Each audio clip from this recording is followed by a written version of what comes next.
નમસ્કાર, the southern Gujarat chamber of commerce and ઇન્ડસ્ટ્રીની business ચેનલમાં આપનું સ્વાગત છે. આપણી સાથે આજે એક વિશેષ અતિથિ ઉપસ્થિત છે, શ્રી રમણ રામાજી. આપણે સૌ જાણીએ છીએ તેમ આપણા શહેરની અંદર અત્યારે જેને આપણે હોટલ મેરિયોટ કહીએ છીએ, એ મેરિયોટ હોટલના મૂળ માલિકોમાંના એક એ રમણભાઈ રામા. જ્યારે રામા રિજન્સી હોટલ ચાલતી હતી અને અત્યારે પણ આ જગ્યા એમની છે, આ ફ્રેન્ચાઇઝી પણ એમના થકી નક્કી થયેલી છે એમ ચોક્કસ કહી શકું. માત્ર એટલું પૂરતું નથી, એમનો પરિચય આપણે જેમ જેમ એમની સાથે વાતોમાં આગળ વધીશું તેમ તેમ પરિચયની નિકટતા કેળવીશું. પરંતુ સૌથી પહેલાં ચેમ્બર ઓફ કોમર્સના પ્રમુખ વિજયભાઈ મેવાવાળાને શાબ્દિક સ્વાગત કરવા માટે વિનંતી કરું છું. નમસ્કાર મિત્રો, આપણે સૌ જાણીએ છીએ કે હોટલ રામા રિજન્સી ઘણા વર્ષો પહેલાં અહીં સુરતમાં સ્થપાઈ હતી અને મને ખ્યાલ છે હું ત્યારે કોલેજમાં હતો અને રામા રિજન્સીને બહાર જોવા માટે ફક્ત એનો નજારો જોવા માટે અમે જતા હતા, કારણ કે અંદર એન્ટ્રી લેવી એવી શક્ય નહોતી કે 5 સ્ટાર હોટલ સુરતમાં બની છે. એવી હોટેલના સ્થાપક આજે આપણી સાથે છે અને તેઓ અમેરિકાથી પધારેલ એવા શ્રી રમણભાઈ રામા, હોટેલિયર આપણે કહી શકીએ. એમની સાથે પધારેલ અમારા જૂના મિત્ર અને જેમણે અમારા સાથે મિશન 84માં ખભે ખભા મિલાવી કામ કર્યું એવા ચતુરભાઈ. પ્રથમ તો સાહેબ વેલકમ, આપ સર્વેને હું અહીં અમારા ચેમ્બર ઓફ કોમર્સમાં આવકારું છું. અને આપે જે હિસાબની રામા રિજન્સી બનાવી, ત્યાર પછી તાજ થઈને ત્યાર પછી હોલિડે ઇન ને પછી મેરિયોટ આજે, અને જે સુરતની શાન વધી છે એનાથી, ને સુરતને એક 5 સ્ટાર હોટલ જે આપે ચાલુ કરાવીને ત્યાર પછી બીજી પણ એક બે આવી, પરંતુ સુરતને એ લેવલ પર લઈ જવાનું જે તમે કામ કર્યું તે ઘણું સરાહનીય છે. એટલે આજે સુરત શહેર આમ તો ઓળખાય છે, ભલે મેરિયોટ છે, પણ અમારા જેવાના મોંમાંથી એમ જ નીકળે કે રામા રિજન્સીમાં જવું છે. અને એ જે શક્ય બન્યું હોય ને હમણાં આપની સાથે વાત થઈ તે પ્રમાણે કે આ બધું સહિયારા કામથી શક્ય બન્યું હોય. તમે નજીવી મૂડીથી કા વગર પૈસે અમેરિકા જઈને પોતે મહેનત કરીને દરેક ક્ષેત્રમાંથી પસાર થઈને નાનામાં નાના કામદાર જેવી પરિસ્થિતિ કે વેઇટરની પરિસ્થિતિમાંથી પસાર થઈને આજે તમે આ જે પોઝિશન હાંસલ કરી છે એ સફળતા મહેનતને જ આધીન છે. તે દરેક વ્યક્તિએ સફળ થવા માટે જાતે મહેનત કરવી જરૂરી છે. બીજા પર આધાર રાખવો એ આપણી ફિતરત નથી. માટે જાતે મહેનત કરીને ઊભું કરેલું એમ્પાયર એવા શ્રી રમણભાઈ રામા આપણી સાથે અહીં હાજર છે. તો આપણે રમણભાઈ રામાને ફરીથી ચેમ્બર ઓફ કોમર્સમાં વેલકમ કરીએ અને સુરતને, ગુજરાતને અને ભારતને આપના જેવી વ્યક્તિની જરૂર છે, જેથી કરીને ભારતનું નામ દેશ વિદેશમાં થાય અને આપણા જેવા વ્યક્તિ આપણાથી પ્રેરણા લઈને વધુ આગળ વધે એવી શુભેચ્છા સાથે હું રમણભાઈને વેલકમ કરું છું. આભાર. જય હિન્દ, જય જય ગરવી Gujarat. Thank you very much Vijaybhai. આપણે રામા સાહેબ સાથે એમની જીવનની સંઘર્ષ કહાનીની વાત કરતાં પહેલાં થોડાક વર્તમાન પરિપ્રેક્ષ્યની અંદર એમના વિચારોને સમજવાનો પ્રયાસ કરીએ. સૌથી પહેલાં તો અમેરિકા એટલે મિસ્ટર ટ્રમ્પનું આવનારા દિવસોમાં આગમન. શું ફાયદો થશે અમેરિકાને, શું ફાયદો થશે ભારતને? એકચ્યુઅલી ટ્રમ્પ સાહેબના આવ્યા પછી એવું લાગે છે કે જે બિઝનેસ કમ્યુનિટીમાં છે એ લોકોને વધારે ફાયદો થવાનો છે. કારણ કે જે વખતે એ પ્રેસિડન્ટ હતા તે વખતે પણ બિઝનેસવાળાને ઘણો ફાયદો થયો, કારણ કે એ પોતે બિઝનેસમેન છે, એ પોલિટિશિયન નથી. અને જે પણ કોઈ પણ વસ્તુ એ વાત કરે એ પ્રેક્ટિકલ હોય છે. મતલબમાં એની થોડી જીભ થોડી હલકી છે, એ સિવાય બાકી બહુ હોશિયાર માણસ છે. અને એનેથી ધંધામાં જે લોકો છે એ લોકોને ઘણો ફાયદો થશે, ટેક્સેશનમાં ફાયદો થશે, પ્રગતિમાં ફાયદો થશે. અને એ એક માણસ એવો છે જે બહુ સ્ટ્રોંગ માઇન્ડેડ છે કે સામેના બીજા દેશવાળા જે પ્રમાણે અમેરિકાને ટ્રીટ કરે એ પ્રમાણે એ અમેરિકા એ લોકોને ટ્રીટ કરશે. એ એકતરફી માણસ નથી રહેવાનો. જેવી રીતના એ ડ્યુટીની વાતો કરે છે, તો એ કહે છે અમેરિકાના માલ ઉપર તમે ડ્યુટી લગાવો અને પછી તમારા માલ ઉપર અમને નથી લગાવવા દેતા, એ અન્યાય કહેવાય. એ લેવલ પ્લેઇંગ ફિલ્ડ નથી. એ હિસાબે હવે બધા દેશવાળાઓ પાછા એમની જોડે વાત ચર્ચામાં લાગેલા છે. અને એ પ્રેસિડન્ટ આવ્યા પછી લગભગ એની પાસે એવા 101 લિસ્ટ બનાવેલું છે શું એ નિયમમાં મૂકવાનો છે. પહેલાં તો જે ઇલીગલ ઇમિગ્રેશન છે એને બંધ કરવાનો છે, બોર્ડર બંધ કરવાનો છે. જે દેશમાં ઓલરેડી આવી ગયા છે અને દેશને જે ભારરૂપ થતા છે અને એને લીધે ક્રાઇમ અને ડ્રગ્સ અને જે બધું ફેલાવા માંડ્યું છે એને અટકાવવાનું પહેલાંમાં પહેલું ઝુંબેશ એનું એ થવાનું છે. એટલે ભારતને શું ફાયદો નુકસાન?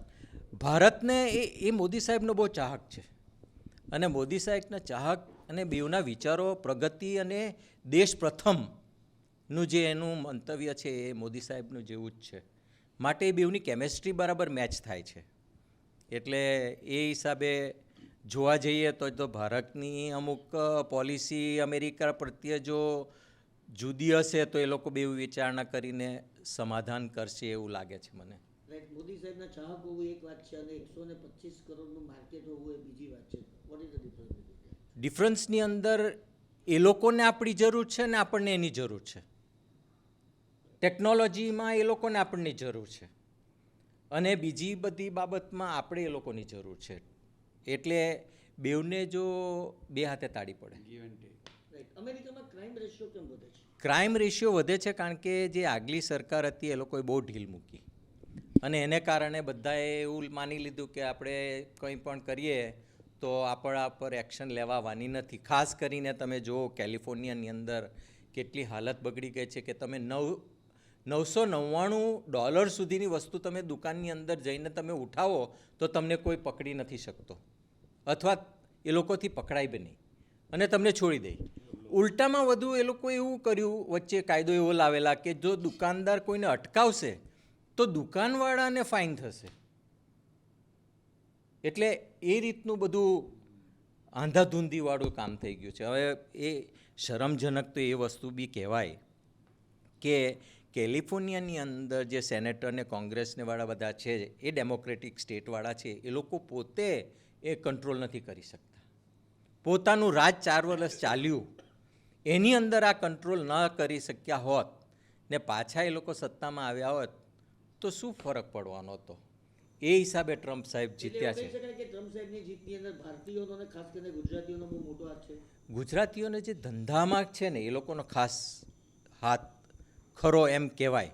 પરંતુ બધા ઇન્ડિયન લોકો રિપબ્લિકન નથી કારણ કે એ લોકોની માનસિકતા જ ડેમોક્રેટિક છે. પણ જે ધંધાની અંદર છે એ લોકો જોવે છે કે કયો પ્રેસિડન્ટ ધંધા માટે સારા છે એ જોઈને પછી બધાએ વોટ કરીને ટ્રમ્પ સાહેબને પાછા લાવ્યા છે. આવા સંજોગોની અંદર આપ જે ઇન્ડસ્ટ્રી સાથે સંકળાયેલા છો, ખાસ કરીને મોટેલ ઇન્ડસ્ટ્રી સાથે આપ અમેરિકાની અંદર ડીલ કરો છો, vote is the future of that? Trump સાહેબ પોતે હોટેલિયર છે. તમે શું રન કરો છો? તમે જે ના પ્રમુખ છો તેની પણ વાત સાથે કરો. ટ્રમ્પ સાહેબ પોતે હોટેલિયર છે. એને ખબર છે કે લેબરની શોર્ટેજ છે. એને ખબર છે કે ઇલીગલ ઇમિગ્રન્ટ જે આવ્યા છે એ લોકો પણ મહેનત કરીને આ હોટેલ ઇન્ડસ્ટ્રીને ચાલુ રાખવા માગે છે કારણ કે ત્યાંના લોકલ આવી રીતના મહેનતું કામ કરી શકતા નથી અને કરવા માગતા પણ નથી કારણ કે એ લોકોને ગવર્મેન્ટ બધા બહુ ફાયદાઓ આપે છે, એમને બેનિફિટ્સ બધા ઘણા આપે છે તો બધા આળસુ થઈ ગયા છે. એને કારણે હવે ઝુંબેશ હું તો કાયમ કહું છું ને મારી સાથે જે કનેક્ટેડ પોલિટિશિયન છે એ લોકોને કહું છું કે સાહેબ તમે બોર્ડર બંધ કરો, બધું ઇલીગલ ઇમિગ્રેશન બધું બંધ કરો, પણ જે માણસની ગ્રીન કાર્ડની ફાઇલ 10 વર્ષ લાગે છે તમે એપ્રૂવ કરતા, એ લોકોને તમે એપ્રુવલ આપી દો તો જે દિવસે એ પગ અમેરિકાની અંદર મૂકશે તે દિવસથી એ કામ ધંધામાં લાગી જશે, પોતે ટેક્સ ભરશે અને જે આપણે કામવાળાની જે ઉણપ છે એ પણ થોડી હળવી બને. અને એને એ ફાઇલો બધી 10-10 વર્ષ બેકલોગની અંદર છે અમેરિકામાં. અને ભારતના કેટલા એપ્લિકન્ટ્સ બ્લડ રિલેશનશિપ ઉપર વેઇટિંગમાં છે. એને એ તો ધારો કે એ લોકો સુધારો કરે તો પછી એ છે ને અમુક એ લોકોએ એવું ગોઠવેલું છે કે અમુક કન્ટ્રીના અમુક કોટા છે, એમાં ભારત દેશને જે કોટા છે ને એ ઓછા છે અથવા બીજા દેશ કરતાં પ્રમાણમાં છે પણ એપ્લિકેશન વધારે ભારત દેશની છે એટલે બેકલોગ છે. એટલે હમણાં બધી એવી ઝુંબેશ ને એવી પણ વાત ચાલે છે કે ઇન્ડિયાના કોટા તમે ગ્રીન કાર્ડવાળાના વધારો અને એપ્લિકેશન પ્રોસેસ જલ્દી કરો અને આ દેશમાં વધારે આવવા માંડો, કારણ કે એ બી ફેમિલી યુનિટીવાળા છે. આપની ઇન્ડસ્ટ્રી વિશે, ત્યાં મોટેલ ઇન્ડસ્ટ્રી કેટલી ડેવલપ થઈ છે, તમારો શું રોલ છે, what is your role as a hotel? Motel ઇન્ડસ્ટ્રીની અંદર અત્યારે ઉણપ છે કામવાળાની, મોંઘવારી વધી ગઈ છે, બધાને પગાર વધારે જોઈએ છે, એટલે પ્રોફિટ માર્જિન ઘટવા માંડ્યો છે, કારણ કે સ્ટાન્ડર્ડ બધાને વધારે જોઈએ છે. પણ વધારેમાં વધારે પ્રોબ્લેમ હવે લોકો જે ઘર બાંધે છે, એપાર્ટમેન્ટ બાંધે છે, એ લોકો ધંધો કરવા માંડ્યા છે કે ઇન્વેસ્ટર લોકો એવા એપાર્ટમેન્ટ બાય કરે છે અને એરબીએનબી ઉપર એ લોકો વેચવા માગે છે. એટલે હોટેલ બિઝનેસ તો થોડો ધક્કો લાગે છે. અને એ લોકોએ કોઈ લાઇસન્સ નથી લેવા પડતા, કોઈ એ લોકોના રૂલ્સ રેગ્યુલેશન નથી, life safety, fire alarm system, હેન્ડીકેપની જે સગવડ હોટલે રાખવી પડે એ કશું રાખવું નથી પડતું. એટલે ઇલિગલ બિઝનેસ હોટલનો એ લોકો કરે છે. એમ જો હું કહું તો ખોટું નથી. ને લેવલ પ્લેઇંગ ફિલ્ડ હોવું જોઈએ કે અમારી પાસેથી તમે જે લાઇસન્સો લેવડાવવા માગો છો, ઇન્સ્પેક્શન કરવા માગો છો, એ બધા એ લોકોને પણ લાગુ પડવા જોઈએ, તો તમે લેવલ પ્લેઇંગ ફિલ્ડ કહેવાય. અને એને કારણે હોટલ ધંધાને વધારે ધક્કો લાગે છે. સર, આપની શું પ્રવૃત્તિ અમેરિકામાં બિઝનેસ? બિઝનેસની રીતે અમારું સંયુક્ત કુટુંબ છે 5 ભાઈઓનું, અને ધંધો જે વધારેલો છે એને મેન્ટેન કરીએ છીએ. અને બાકીના જે સેકન્ડ જનરેશન છોકરાઓ છે એ લોકોને અમે એડવાઇઝર તરીકે, બોર્ડ તરીકે કામ કરીએ છીએ, એ લોકોને સલાહ આપીએ છીએ, એ લોકોને ટ્રેન કરીએ છીએ, એ લોકોની પ્રગતિ એ લોકો જાતે કરે અને પોતાની જે વ્યવસાયને એ લોકોને ઇન્ટરેસ્ટ હોય એ રીતના એ લોકો વધારે એ રીતના પ્રવૃત્તિમાં. જ્યારે કોવિડ આવ્યું તે વખતે મને ખરેખર મારી આંખ ઉઘડી કે કહેવત છે ઇંગ્લિશની અંદર કે don't put all the eggs in one basket, કે એક જ ધંધાની અંદર બધા ઇન્વેસ્ટ થયેલા છે. એને કારણે જો એ ઇન્ડસ્ટ્રીની અંદર એ ધંધાને ઇમ્પેક્ટ લાગે એટલે આપણી ઊંઘ ઉડાડી દે. અને કોવિડ વખતે એવું જ થયું. કોવિડ વખતે ઓક્યુપન્સી નહોતી, ઘરાકી નહોતી, અને બેંકવાળાના મોર્ગેજ ભરવાના, ઇલેક્ટ્રિક બિલ ભરવાના, પગાર ભરવાના, એ બધા ક્યાંથી ભરવાના. તો તે વખતે હું ને મારા 2 દીકરાઓ અમે બેસીને વાત કરી કે હવે આપણે ડાયવર્સિફાય કરવું જોઈએ.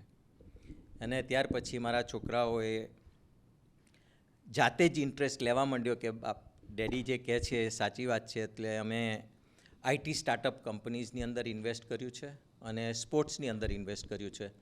2 એક ઓપોર્ચ્યુનિટી એવી મળી કે આઈપીએલ ટીમની અંદર મારું થોડું ઇન્વેસ્ટમેન્ટ છે, અને અમેરિકાની અંદર પણ નેશનલ ક્રિકેટ લીગની શિકાગોની ટીમની અંદર ઇન્વેસ્ટ કરેલું છે, પ્લસ લીગની અંદર પણ પાર્ટનરશિપ થોડી લીધી છે.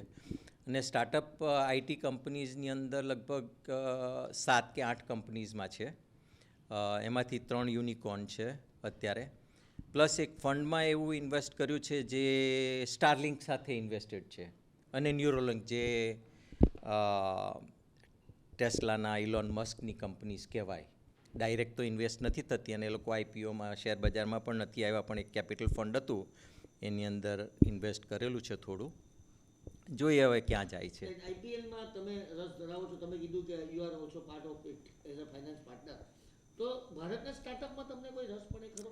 ભારતની અંદર સુરતની અંદર એક સ્ટાર્ટઅપની અંદર મેં ઇન્વેસ્ટ કરેલું છે, અને એનું નામ છે સીટ્રી.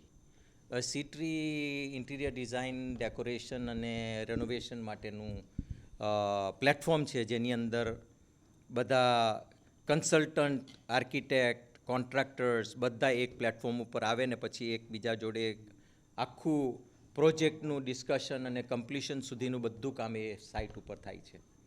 એટલે એની અંદર જે ફર્નિચર વેચવાવાળા છે, કોન્ટ્રાક્ટર્સ છે, એ લોકોનો પોતાનો માલ એ લોકો ડિસ્પ્લે કરે, અને જે આર્કિટેક્ટ્સ હોય છે એ સિલેક્ટ કરે, કોન્ટ્રાક્ટર આવીને એ ઇમ્પ્લિમેન્ટેશન કરે. આખું પ્રોજેક્ટનું મેનેજમેન્ટ સીડ ટ્રીમાંથી થાય છે.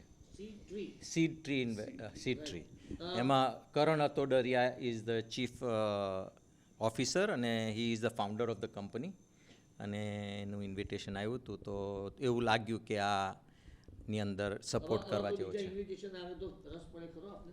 રસ પડે, પરંતુ અમારું જે ઇન્વેસ્ટમેન્ટ સ્ટ્રેટેજી છે એ કોઈ ઓળખીતા જાણીતા વિશ્વસનીય હોય એની સાથે વધારે, કારણ કે અમે એબસન્ટી ઓનર, અમારું રહેવાનું અમેરિકાની અંદર, એટલે કોઈને હાથે અમારું ઇન્વેસ્ટમેન્ટ હોય તો વિશ્વાસપાત્ર હોય તેની સાથે અમે કરવા. આપ આટલું શુદ્ધ ગુજરાતી બોલો છો તેની પાછળનું કારણ શું? આપના મૂળિયા અહીંયા છે અને વારે વારે આપ ભારત આવો છો, તેની પાછળના કારણો?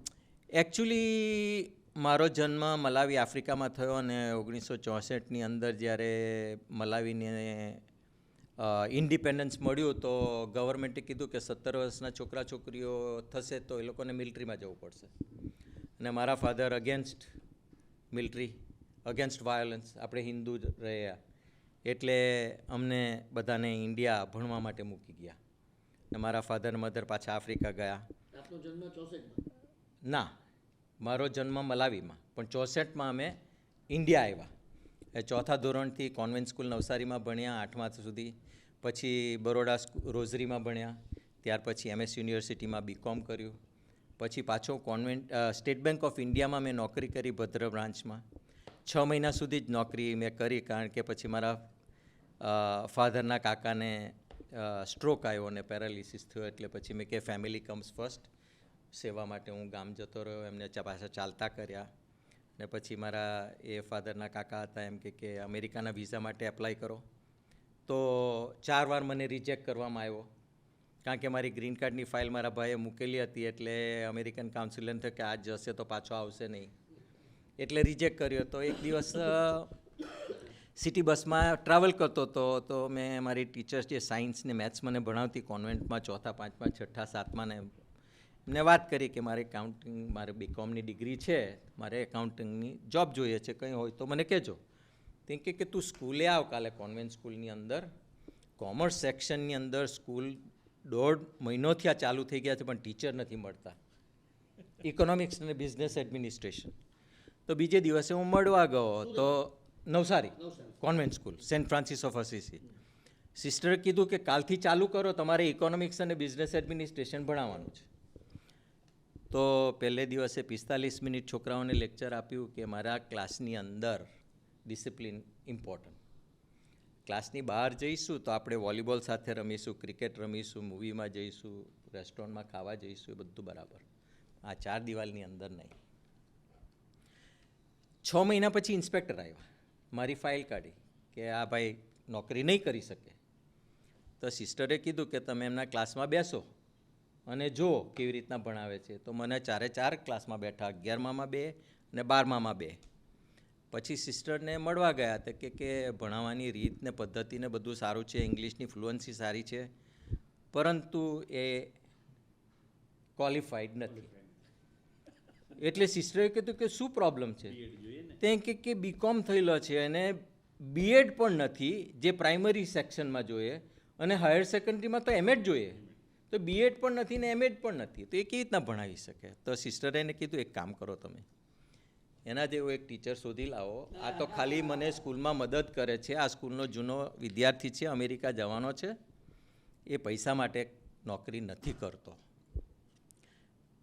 2.5 વર્ષ થઈ ગયા ને મારી ગ્રીન કાર્ડની ફાઇલ આવી, ત્યાર પછી મેં રાજીનામું આપીને હું અમેરિકા ગયો.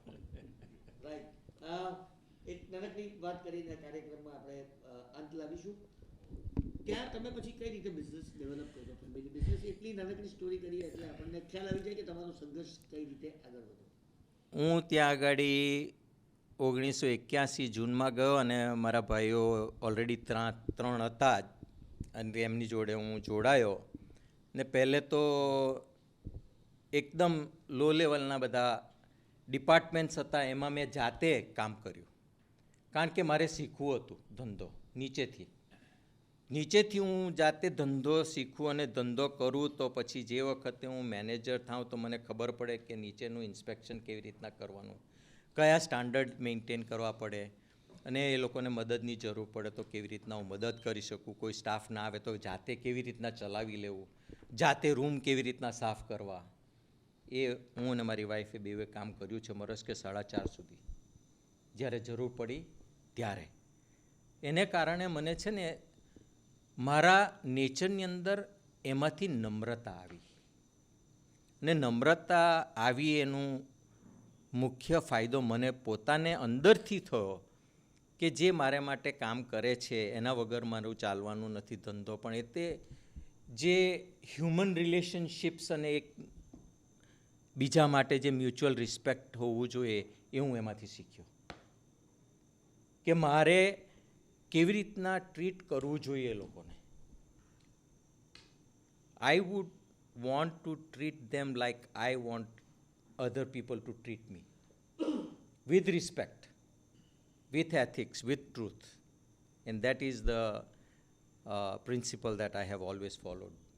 ત્યાર પછી કેવી રીતે ફેમિલી બિઝનેસમાં કઈ રીતે આગળ વધ્યા, મોટેલ બિઝનેસમાં ખાસ કરીને કેવી રીતે તમે? મોટલ બિઝનેસની અંદર પછી છે ને મારા ભાઈએ પ્રોપર્ટી જેમ જેમ લેવા માંડી તેમ તેમ હું પ્રોપર્ટીની અંદર મેનેજર થયો, 4 પ્રોપર્ટી હેન્ડલ કરી, પછી એરિયા ડિરેક્ટર થયો, માર્કેટિંગ કર્યું, ઇન્ટરનલ ઓડિટ કર્યું, પછી ત્યાંથી 1989ની અંદર હું કોર્પોરેટ ઓફિસમાં આવ્યો ને એકાઉન્ટિંગ ડિપાર્ટમેન્ટમાં ફેમિલી મેમ્બર નહોતું એટલે આખું એકાઉન્ટિંગ ડિપાર્ટમેન્ટની અંદર હું કામ કરવા બેઠો અને કંપનીની અંદર 1989ની અંદર 90ની અંદર કમ્પ્યુટરાઇઝેશન આખું મેં ચાલુ કરેલું. એટલે આઈટીની જે સ્ટ્રેન્થ કંપનીની અંદર આવી રિપોર્ટિંગ માટે અને એફિશિયન્સી પ્રોડક્ટિવિટી માટે એ હું હેન્ડ્સ ઓન શીખ્યો. એટલે એક્સિડેન્ટલ હોટેલિયર પણ ખરો અને એક્સિડેન્ટલ આઈટી પ્રોફેશનલ પણ ખરો. એ કારણ કે હું બીજાને જોઈને શીખીને એ બધું ઇમ્પ્લિમેન્ટ કરવા માંડ્યો અને એને કારણે હું કંપનીનો chief information officer CIO CTO થયો. ત્યાર પછી હું એક ઓર્ગેનાઇઝેશન હતું hospitality financial technology professional association, જે અત્યારે લગભગ 60-65 વર્ષ જૂની એસોસિએશન છે, એમાં હું પ્રેસિડેન્ટ થયો 2012-2013માં.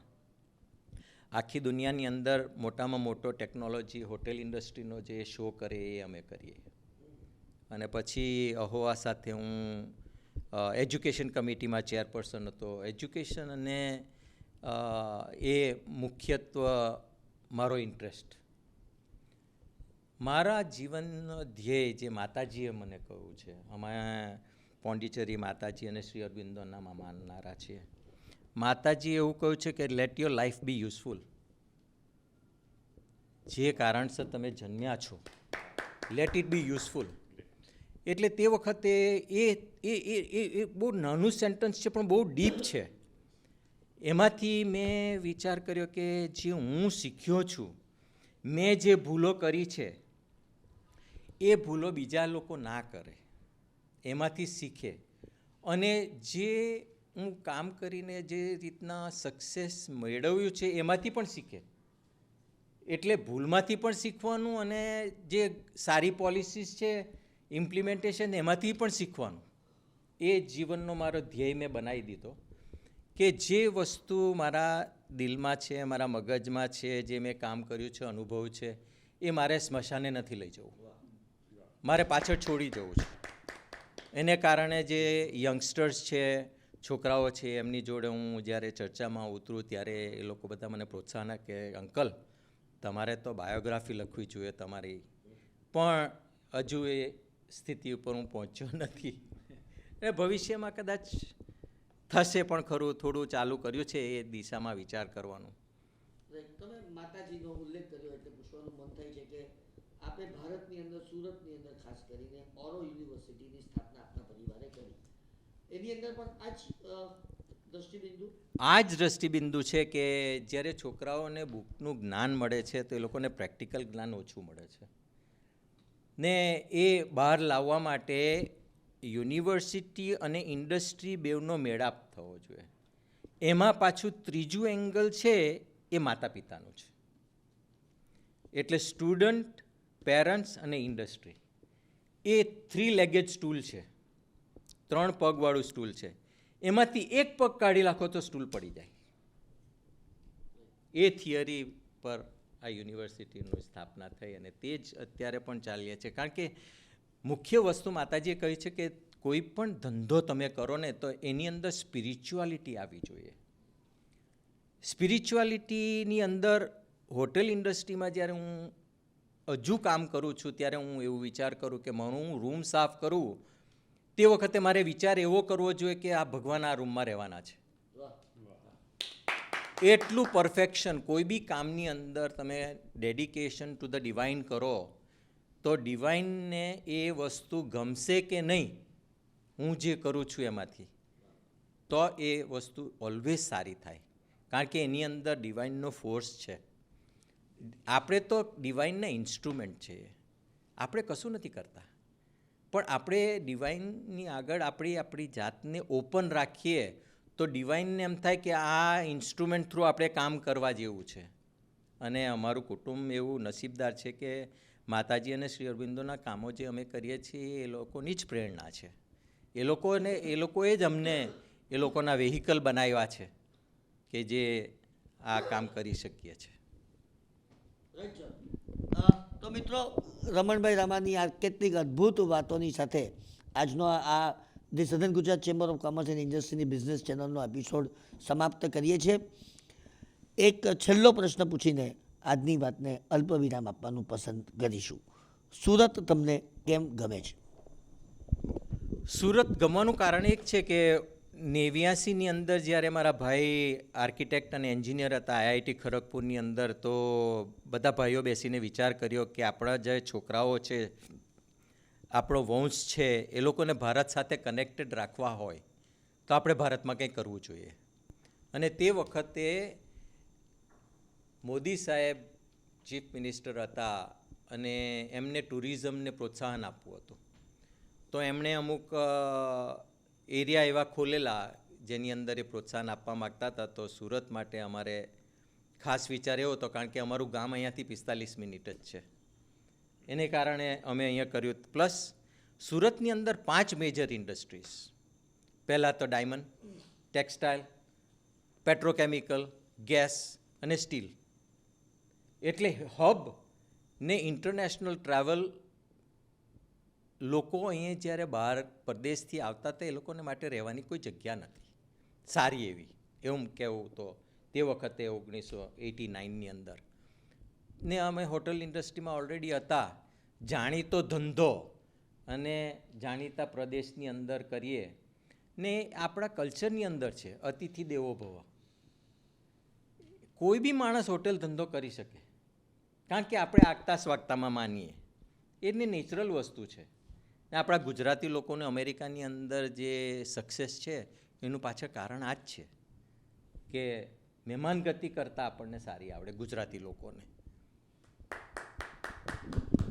તો રમણજી, આપનો ખૂબ ખૂબ આભાર. મારી સાથે ઉપસ્થિત શ્રી ચતુરભાઈ સભાયાજી, અમારા immediate pass president Rameshbhai Vagasiya, પ્રમુખ વિજયભાઈ મેવાવાળા, આ તમામનો આભાર માનીને હું આજની આ વાતને અહીંયા અલ્પ વિરામ આપવાનું પસંદ કરીશ. આપના દોસ્ત નિખિલ મદ્રાસી અને કેમેરામેન રાહુલ તાનલેકરને રજા આપશો. નમસ્કાર.